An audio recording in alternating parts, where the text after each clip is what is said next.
Coming to you from the center of the universe in Lipsick, Wisconsin, it's the Hot Rod Tuesday podcast.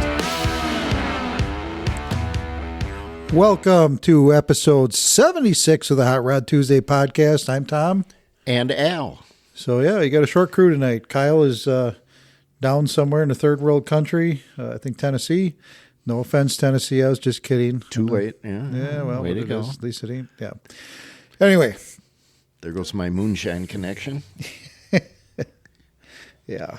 So crazy weather. Started out this morning at like 32 degrees and it was freezing. Now we had a door open here in the garage, but it was too many cars going by and it was just too much background noise. Yeah. But yeah, yesterday 77, today's maybe 47, maybe 50 outside.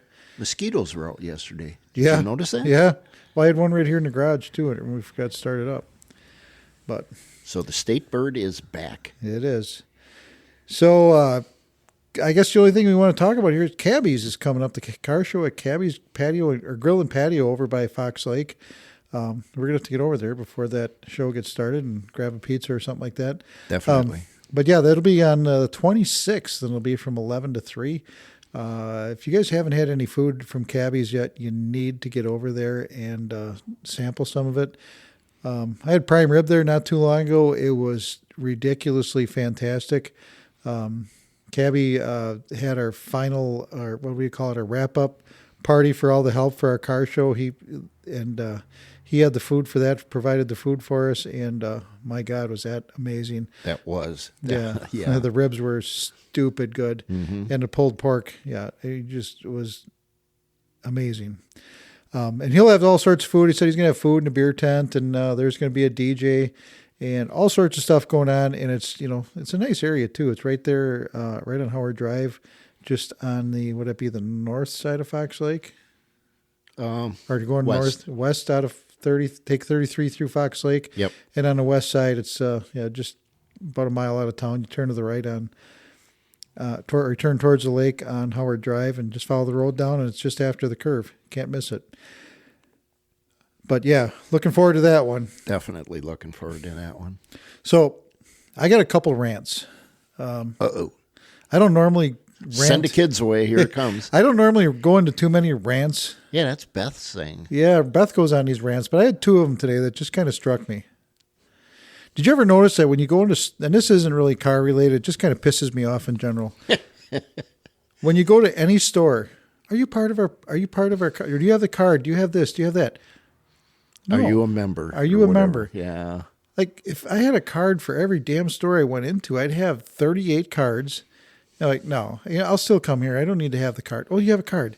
I went to a store today and they said, are you a member? I was like, no. Well, then she's like, signs me up. And I'm like, well, I really didn't want this. Well, it's free. Still. I don't care, know? Carry a card for what, a 2% discount? Not even. Yeah. Oh, we can send you emails and tell you when we have sales. Oh, yeah, I need more emails. Yeah, right. And I don't really care. If I need it, I'm going to go buy it. I'm not going to wait for it to get on sale. I mean, unless it's a truck or something. Yeah. Then I might wait. But yeah, it's just irritating. Did you use your card? Do you have your card today? No. Especially there's one that's a famous gas station in Wisconsin. I'll still go there. I don't need to have your stupid ass card. But anyway, enough of that. I'm sorry. Just bothers me a little bit. All right. Second one. Number two. This one, I don't know who needs to hear this, and I'm not going to point any fingers because I may have done it myself in the past. But for all that is good in this world, please, please, please stop using wire nuts in automotive type stuff. Wire nuts are meant for solid wire, not stranded wire. Correct. And they are nothing but, if you see a wire nut, you're like, oh shit, what else is wrong? It doesn't take that much. Even just splice it together with a butt connector. If you put wire nuts in your car. Butt connector. Giggity. Yeah. There's Al. Bad Al's already here. The butt connector's out. Yeah. Anyway. Well, I'm going to have to go buy a whole box of wire nuts now. And every once in a while, just toss one on your front seat. I will punch you in the eye. Kyle did it. Kyle knows better. I took it out of his car today, and I was like, what the hell? But it's gone now. Yeah, It actually has a proper connector now. and the proper connectors are easily available. They don't cost any more. No. Do it right. And, I know. If you're putting a ground wire into a car that didn't exist previously, please use black wire. Yeah. That way, when the next guy's looking for something, he's trying to figure out whatever happened. He's not chasing a black wire that turns into a purple wire that's taped into a yellow wire. Don't ask me how I know that. It's all been replaced with black. Yeah. Irritating.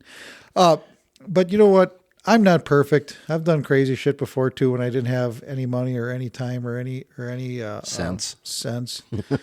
But then after a while, a guy gets to working on stuff, and you're like, okay, let's make this a little bit easier to work on. Let's make it more user friendly. Let's make it so the next guy can understand what the hell my thought process was. Or not. Just throw a wire nut in the fucker and call it good. There you go. All right. So before we get going here, we're going to talk with Josh Michels tonight from Michels Auto Design. That's a father-son shop over there in Cambridge. Josh has got quite a storied history already at as young as he is. Did some stuff over at SEMA, and I think he was won some awards in SEMA. You're going to have to hang out and listen to hear that. But before we get into that, I said make sure you follow us on Facebook, Instagram, TikTok, YouTube. Check out our website at www.hotrodtuesdaypodcast.com. And check us out there. If you're watching on Facebook or whatever, make sure you like, subscribe, share, do all those kinds of things. If you're listening, please leave a review. It helps the show grow. It lets us know what you're all thinking. So with that, we're going to talk about the sponsors for the 2026 car show season. And this is for the car shows. I want to thank Precision Stripping and Tires from Reeseville. That's Paul over there. Paul's car is Bronco was just featured in Hemmings Motor News, among other things. And it's going to be featured out in Hershey, too, I believe.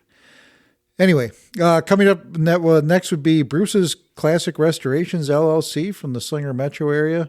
You can check him out on Facebook. He just got another car in that he's going to do the restoration. And he's pretty good at keeping up with putting pictures on and the things that he's done. And I think this one is like a 70 Cutlass or 442 or something like that. I don't exactly remember the car, but I just know it's like a 70 Cutlass. It's like a older Oldsmobile. But yeah, check him out on Facebook. And there's nothing there that he does that's too big or too small. Whatever you got, just give him a call and he'd be more than happy to help you out. And then after that is going to be M&S Fabrication over there in Juneau. And, those guys are out there making sure the furnaces and air conditioners work like both of them had to yesterday. And Dennis Bednarski Farms donated on behalf of Dodgeland FFA alumni. So thank you guys for coming up and helping us out with that. One other thing that we're doing this year is we're accepting night sponsors for door prizes. So let us know if you want your business or organization or whatever to be showcased. And all we're looking for is door prizes, and that's all you have to do. And we'll get you on the podcast and do whatever we can do to make you feel like you got your money's worth out of that. So, just let me know. Like I said, you can call me at 920-306-1411. I'll be more than happy to get you set up. What was that number again? Hang on, I'm gonna. Yeah, it's like last time, you prick. Also, at the end of May, geez, Tom. At the end of June, we have the Celebrate Waupun Car Show, and that will be on June 28th, if I remember right. And that's going to be at right next to the Celebrate Waupun grounds. Actually, it'll be right in front of the Rock River Intermediate School on Spring Street. So if you get to Waupun, you're just going to want to find Madison Street, go down Madison. All the entries will be on Spring Street, but you have to go down Madison Street to get there. If you go on the other end of Spring Street, it's going to be closed because of the Celebrate Waupun festivities going on. But yeah, that's going to be a good time. We're going to have Wolfman Troy. Yeah. He's looking forward to coming out to Waupun. And the other thing that we got is Brian Coleman is bringing his 1931 Chrysler Coupe that runs on full or nitromethane, and he'll fire that up a couple times during the day. And if you people haven't had the opportunity to get your baptism by nitro, here's the time to do it. They'll start it up, do a couple throttle whacks, and rattle some windows. Cops will get called, but hey, it's all for a good cause. Yeah, exactly. Yeah, the food that day will be, so if you were at the show last year, the food truck didn't show up till late. And without pointing fingers, the food truck people, I just want to get this out there and make sure everybody knows, the food truck that was hired, the committee talked to this person and said, hey, we need you to be and they said, yeah, no problem, we'll be there. Told them what we expected. Well, the morning came and they never showed up.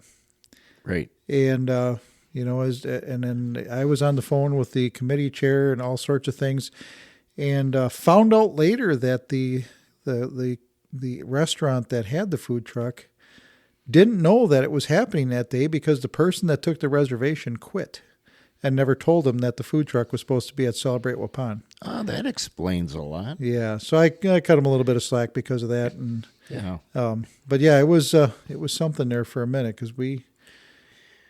People were getting hungry. Yeah, and it was so hot. Yeah, but this year, food's going to be by the Waupun Figure Skaters. And if you guys come out to our car shows, Waupun Figure Skaters, they usually got one night a year here, and they'll be serving it up, and you'll be able to help those guys keep all the money right there in Waupun. So that'll be great. So coming up next is going to be Josh Michels from Michels Auto Design in Cambridge. So hang on tight.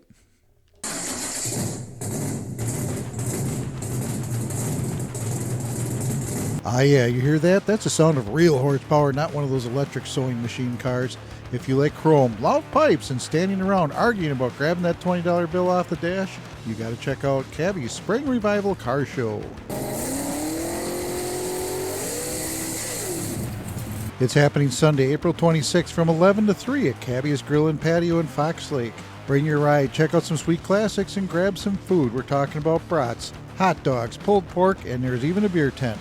Oh, and while you're there, the crew from Top Flight DJs will be keeping the good vibes rolling by playing all your favorite hits. The best part? Entry is free. There's plenty of parking, even for the biggest land yacht. So the Cabby's Spring Revival Car Show, April 26th from 11 to 3 at Cabby's Grill and Patio at N10351 Howard Drive in Fox Lake.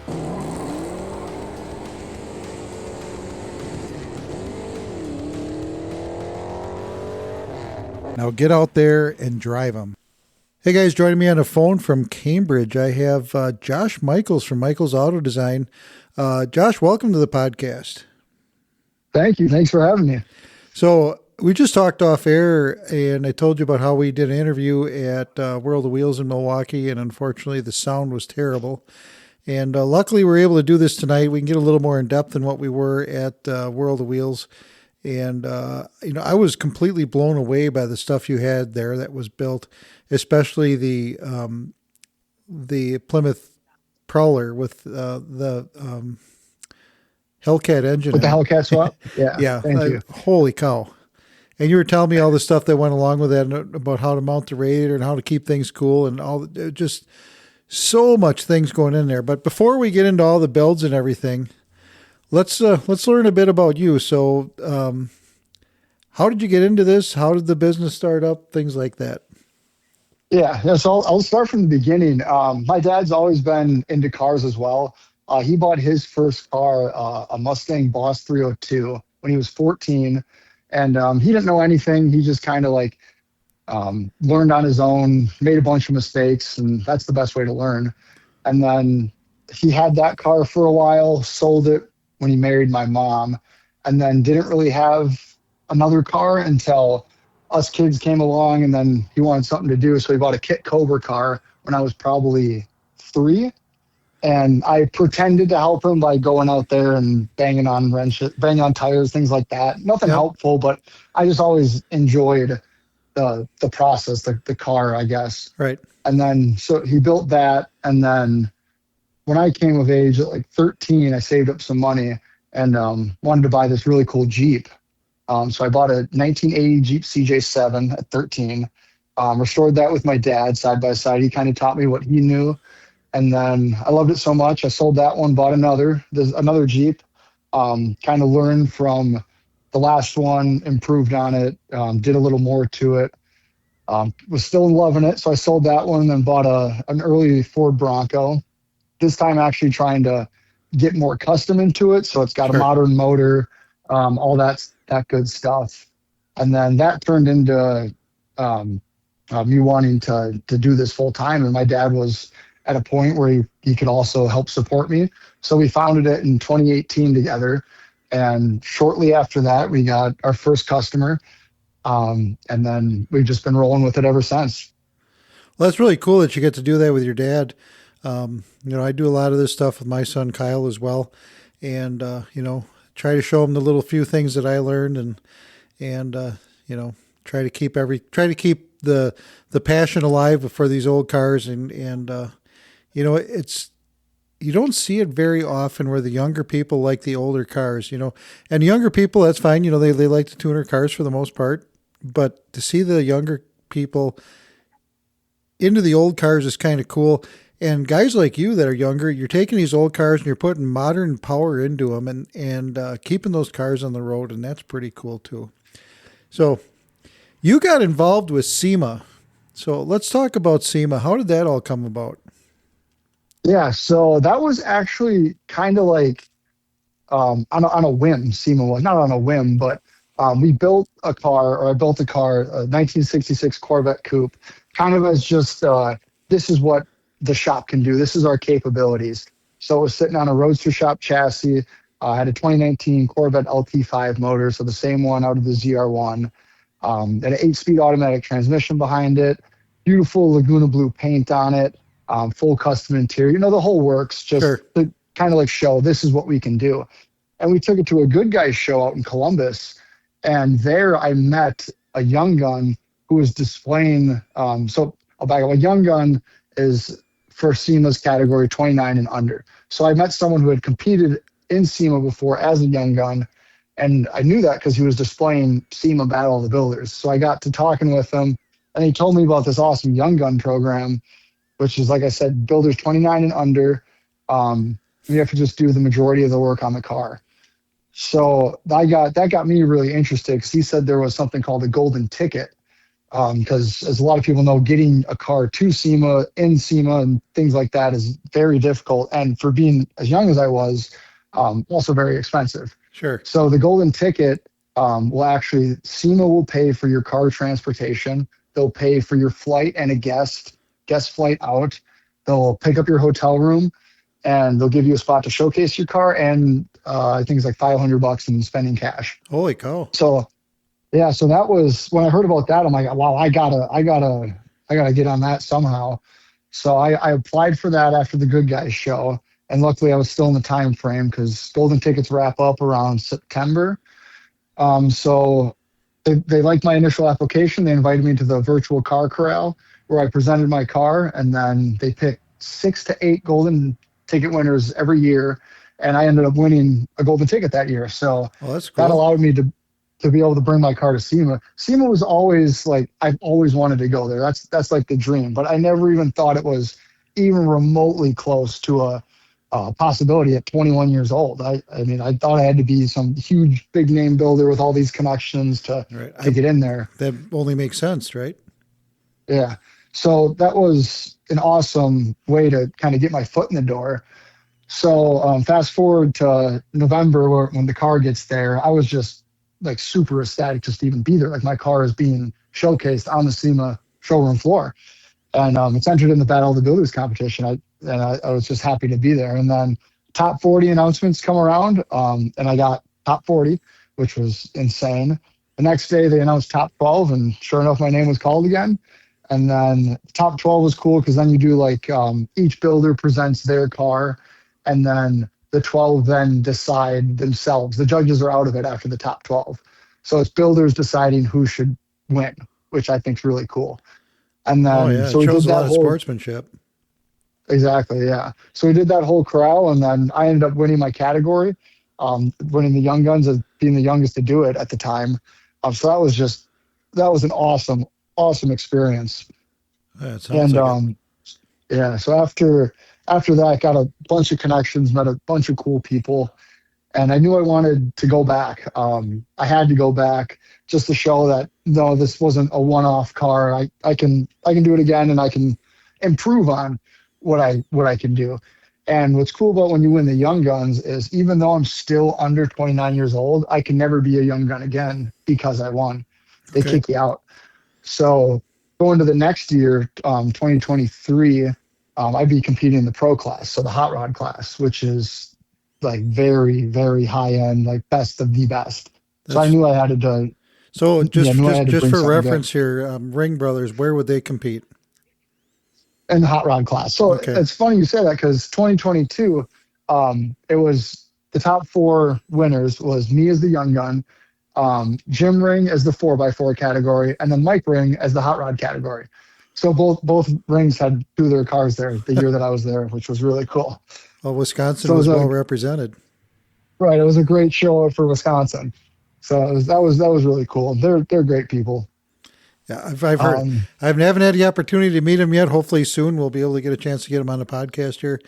So if you guys listen, let me know, 920-306-1411. I'd love to talk to you. Anyway, yeah, so you're going back to SEMA. What are you going back to SEMA for, and what capacity? yeah. You said So you're building another one in a pro class, and I think when you talked in Milwaukee that you had some other duties along with that. So is that correct? yeah, yes. So 2023, the year after I won Young Guns, I'm now building another car to compete in hot rod. I knew I had to go back the following year and then show that I can keep doing this. So I got a car done, worked crazy, crazy hours. I think I worked 90, 95-hour weeks for that whole year just getting this car done. Car ends up getting done, get it out to SEMA. We were in Mother's Polish booth, another great company that I work with. And the car ended up getting top 10 hot rod, which was incredible, like awesome.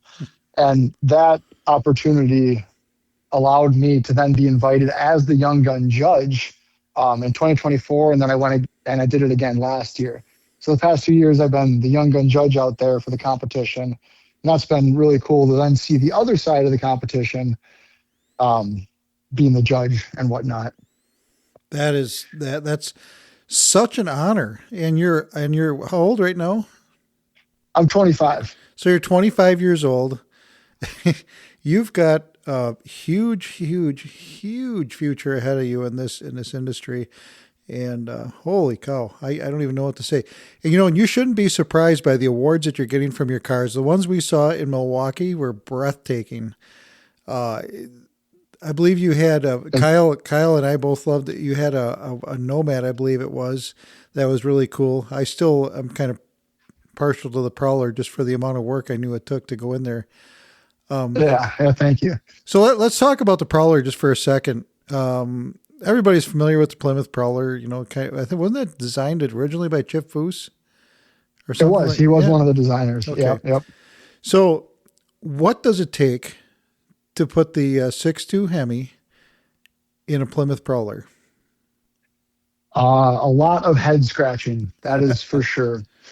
But yeah, so essentially our client came to us. He bought this Plymouth Prowler. He always loved the looks of them, as most people do. It's like it's a great style for early 2000 like that. Right. It was kind of so different from everything.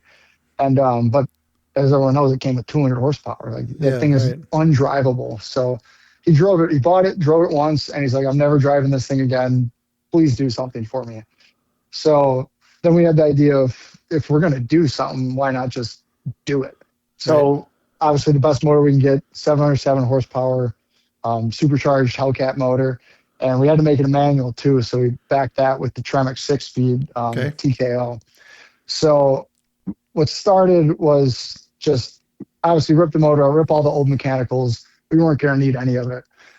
Test fit the motor. And then we learned we had to cut a lot of the firewall away and the entire tunnel, because that was a transaxle car. So there was no room for a transmission. Oh yeah, I so suppose. The actual tunnel was only like 4 inches wide. Yeah. And the big thing is this customer did not want the interior to look any different, and he wanted no exterior mods, minus a couple things that we did to it. But he wanted it for the most part to be a Plymouth Prowler. Just when you start it up and open up the valves, because it's got electronically controlled valves, so it's like pretty much open header if you want to. Right. And then, yeah. So we built a whole removable transmission tunnel for it. We developed a whole CV axle base rear end with a company called Kugu Components. We fully custom braced the frame. We put 11 electric mini fans on that thing just to keep it cool, because he also wanted air conditioning. Oh, sure. Why not?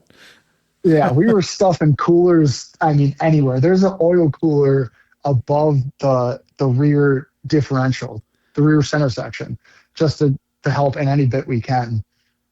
And trying to stuff an exhaust under there was not easy, but it's got a full dual X-pipe exhaust with 2 Borla mufflers. So when it's running, it's actually fairly quiet unless you get on it. Right. Yeah, and then getting the gauges to function too was a challenge, because all that early 2000s technology was we had to integrate into that, integrate the PCM and the BCM to try and function with each other, because the old Prowler, the BCM was looking for signals from the old motor. So trying to get those to integrate back into the new body control module was a big challenge, but we ended up getting it all done. And the car is fully functional now we've had it out on, I think it was like 100-degree day, running it hard with the AC on, and she stays cool as can be. That's incredible. So you what do you have in the hopper right now? What are we working on? So we have currently 10 projects in the shop, 5 of them being full custom builds, and then the other 5 being smaller projects. And then we have 4 ready to come in. And the big one that will be ready next is our 58 Corvette build. This one is going to be something special. It's sitting on a Roadster Shop chassis. It's got an LS3 5-speed transmission behind it. We're doing anything and everything you can imagine for it. Custom rear one-piece bumper, custom taillights, relocating the fuel tank. Every single latch and striker has been changed to a modern latcher striker. So Sure. they're all electronic and plastic lined. So when you close the door, it sounds like it's just effortless. You're not getting that mechanical clink, clank, Right. Yep. nothing like that. And it's not going to pop door- open going around a corner like they used to either. Exactly. Yeah. every door is going to be operated off of a micro switch, but it's still going to look like a typical handle. So it'll still have its normal handle, but when you press it, it's just all electronically controlled, just pop open.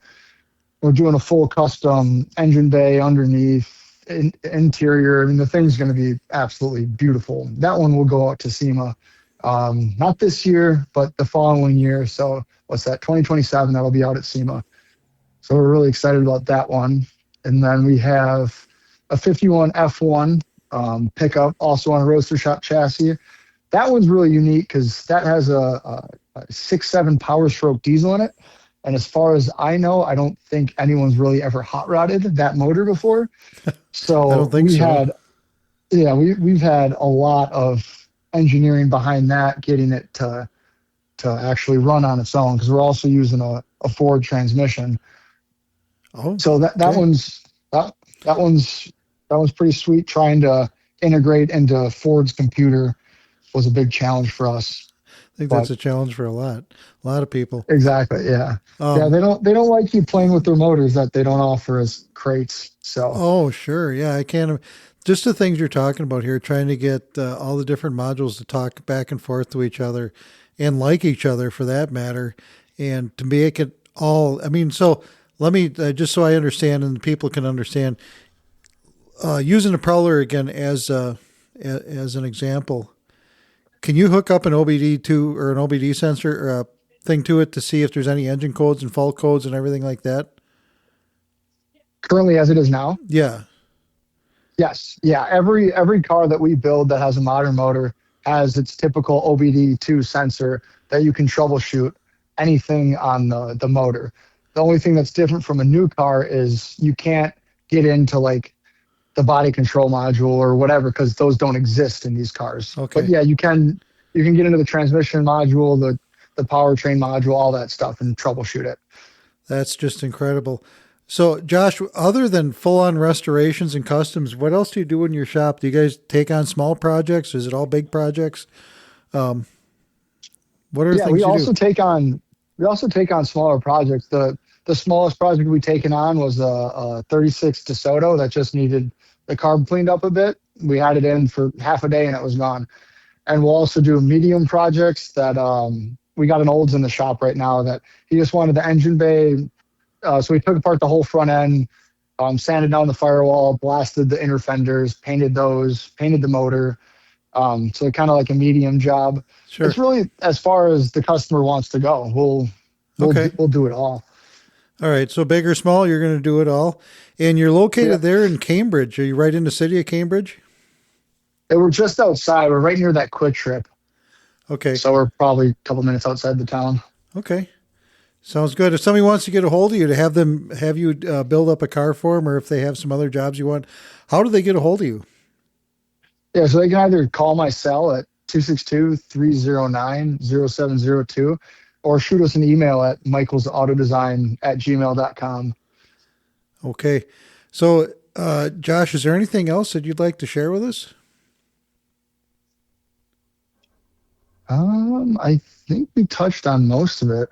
I just love what I do. It's truly a passion of mine. I mean, I was telling you earlier, I'm there typically 6 days a week, 12-hour days, and it's just fun for me. Oh yeah. And constantly pushing the envelope and seeing what we can do and how we can improve on each one is really a lot of fun for me. Like we're getting a lot into computer design now and like 3D scanning and one-off machine parts. And I think that's really where this industry is going. There's this endless possibilities on what you can do with a computer. And it's been fun. You know, it's kind of funny because Justin, you want to talk, I think the word is juxtaposition that I'm trying to come up with here.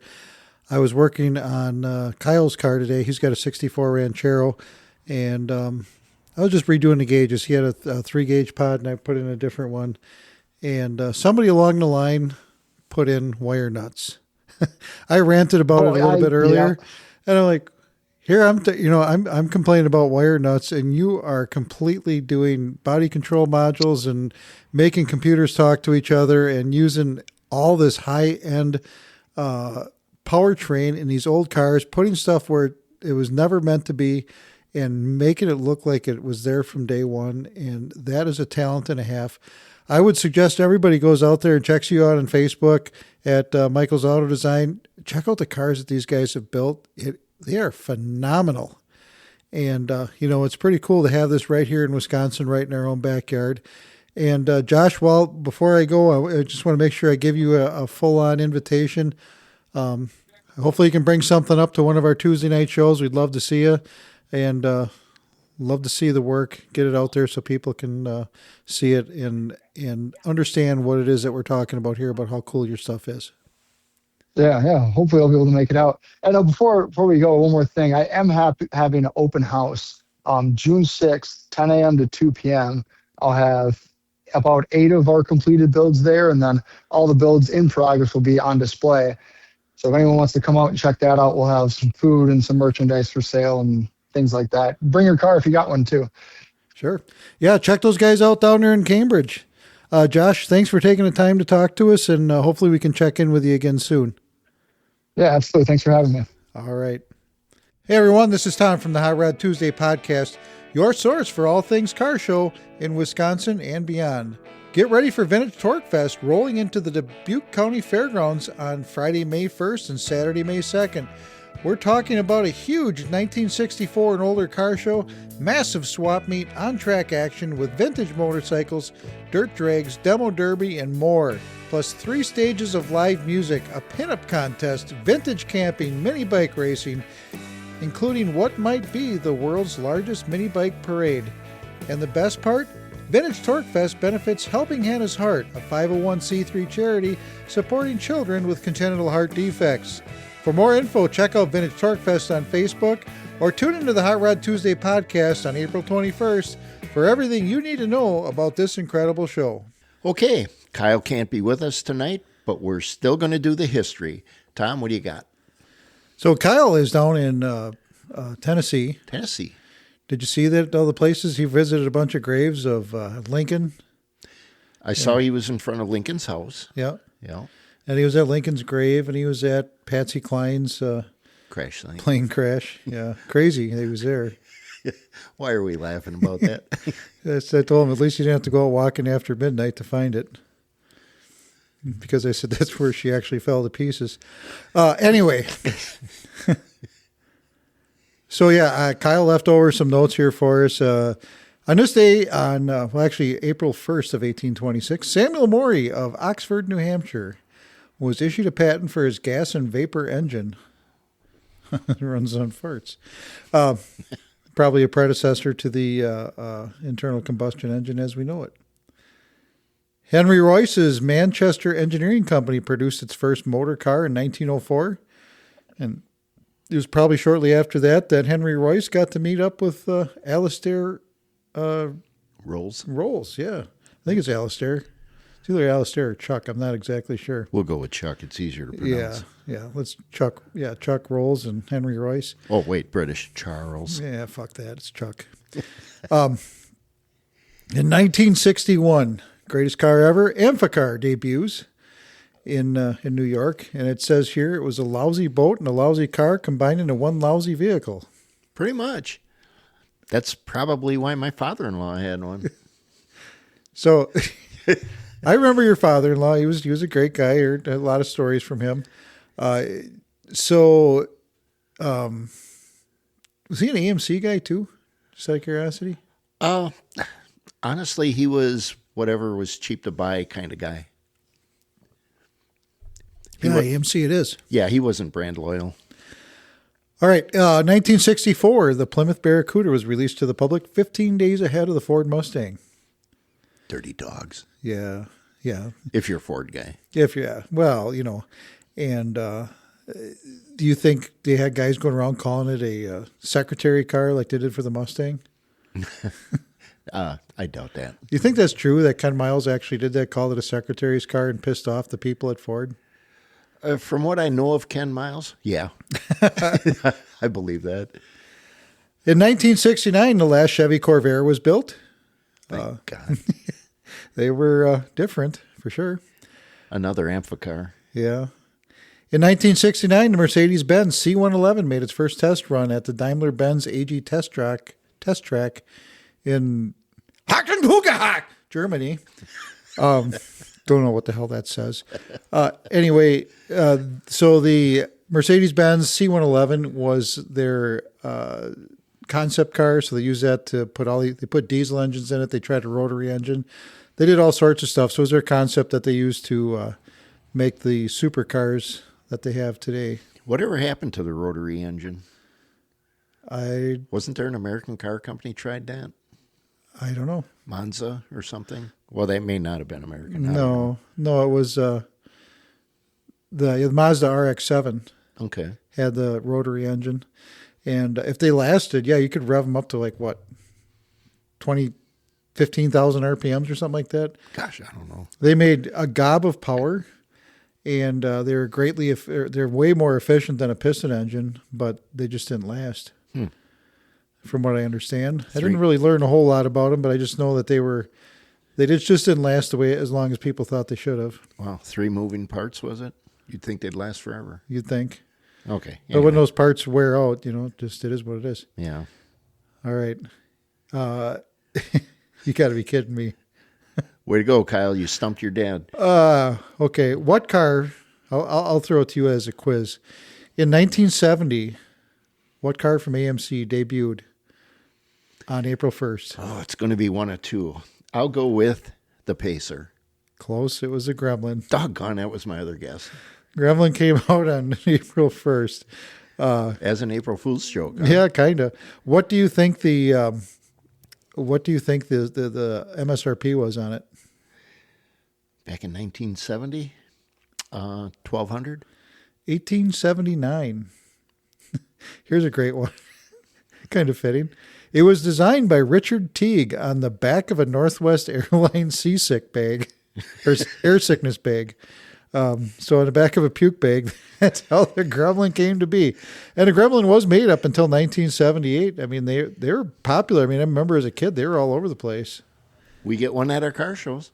Yeah, we sure do. Yeah. And that one's got a Corvette rear axle. And Scott was on here. He was on one of our first podcasts, talked about that. And I think he still has the front end of that Corvette that's going to go underneath. Okay. So someday that thing's going to turn into a real canyon carver, and hopefully he upgrades the engine too, just a touch.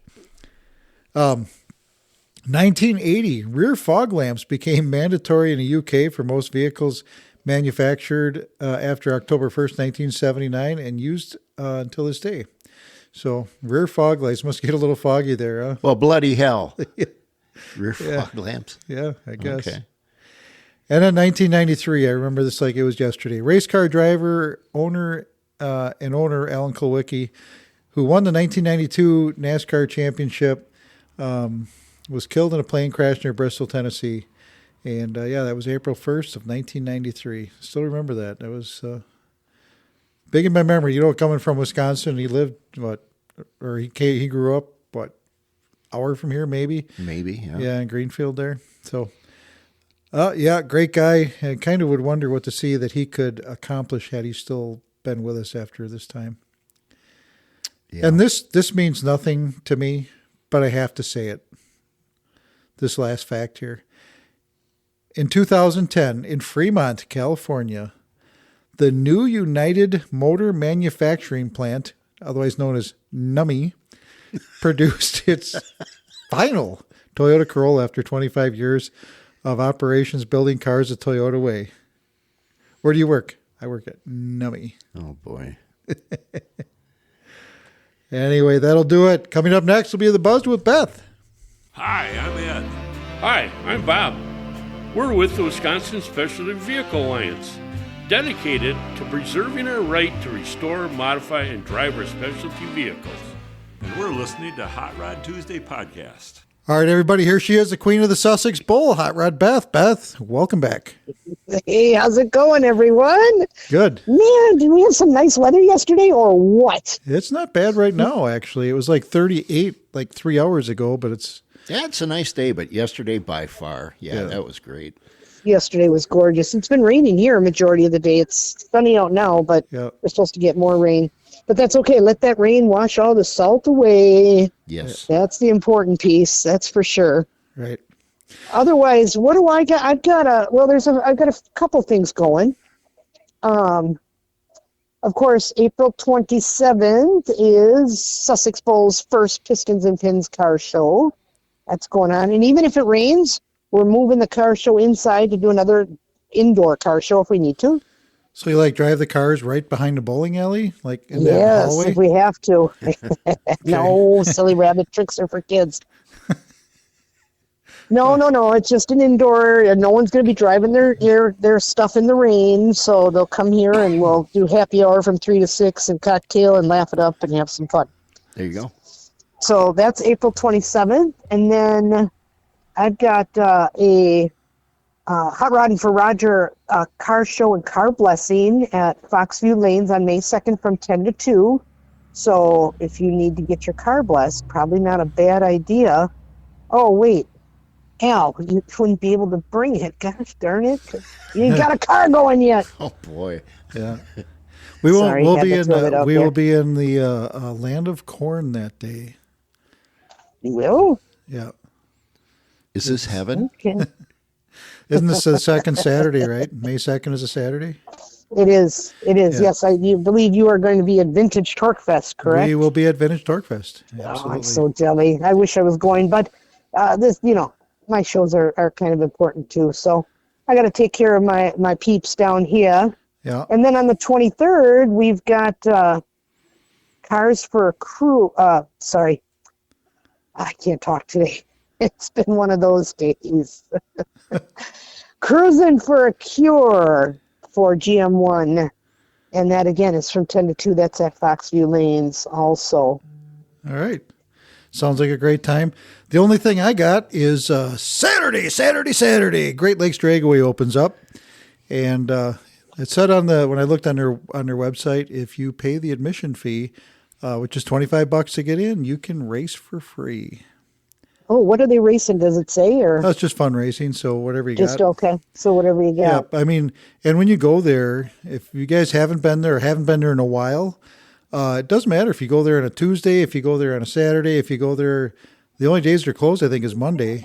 Oh, and they'll be closed Easter Sunday, of course. But it doesn't matter. You can go there and you can see a 6-second door slammer sometimes, and you can see just a little bit of everything because people are always there looking to test and tune and doing all sorts of crazy things. Right. And it's usually a pretty full pit area just about every time it's open. Yeah, and that's going to be balls to the walls pretty soon. I think right after that, then they start going full time. Yeah. So, which is also a lot of fun. The track is open every single day except for Mondays, it looks like. So Tuesday through Sunday, it's open. And, there's always something going on. You can check out their website. You know, check them out. I think it's greatlakesdragway.com, and check them out. All sorts of fun stuff going on. And we should be having somebody from Great Lakes Dragway come on the podcast here in the near future. So I'm looking forward to that. Sweet. So otherwise, I leave for Vegas in 9 days. Viva Las Vegas. And we'll get us set up with hopefully some cool interviews from there and some great pictures and stuff like that. And I'm thinking the weather's going to be really nice. I don't know. Are you going to be in a pinup contest? I am not. I am not. Why not? I don't do the pinup things. Oh, well, you should. Too busy. Yeah. I know I should. First time. I have a couple outfits, but no, I've already done it before. Do you know how hard it is to use a bathroom when you have the pinup stuff on? Yeah, Thomas told me. Yeah. Actually, okay, well.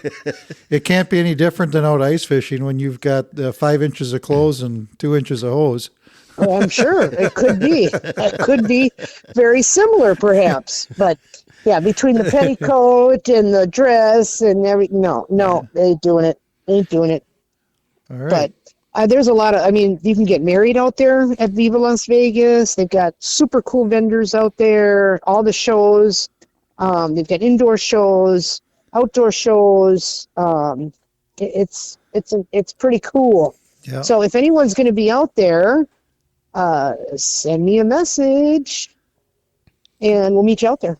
And if you guys are going out there, make sure that you show us your Hot Rod Tuesday koozie or shirt or whatever. You should get that up online. Take a picture, put it up on Facebook, and at our first event on May 5th, I'll be sure to buy you guys a drink. Ooh, I'll be bringing my shirt out there then for sure. Okay. Anyways. All right, so I know you want to ask.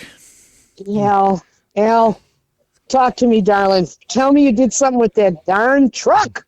I installed a rear end. You did? Yeah, I installed my rear end in the recliner all weekend. Oh, my God. I knew it had to be. It was too good to be true. Too good to be true. You didn't turn a screw? You didn't do nothing? No, ma'am. Oh. Yikes. All right. What am I going to do with you? So Al takes that time to come up with the shit that Al says. Al, what do you got for this week? Well, as was mentioned, yesterday was such a nice day, and the wife and I were outside enjoying the weather and looked up at the sun, and I says to her, "Would you like to be my son?" And she says, yes, I would. I said, well, fine. Stay 93 million miles away from me. That is so mean. That is so mean. You should hear it when he gets mean. I can't even believe he'd say something like that. That's horrible. Your poor wife. Oh, she's a wonderful lady. Right? I'm sure she is, but the way Al talks about her, my goodness. What are we going to do with him? Anyway, that's going to do it for this episode of the Hot Rod Tuesday podcast. Thanks for hanging out with us and spending your time with us. If you enjoyed the show, make sure you're subscribed and maybe pass it along to a buddy who's into hot rods too. If there's something you want us to talk about or a build you want to share, just reach out. We're always willing to hear from you. You can check us out, or you can send us an email at hotrodtuesdaypodcast@gmail.com. You can call me at 920 920-306-1411. That's call or text, 920-306-1411. Or you can get a hold of us through our brand new website at HotRodTuesdayPodcast.com. So And we know it works. I just did some upgrades today. So Yeah. Until next Tuesday, take it easy, keep the wheels turning, and we'll catch you on the next episode of the Hot Rod Tuesday podcast. Absolutely. Get out there and drive them, folks. It's time.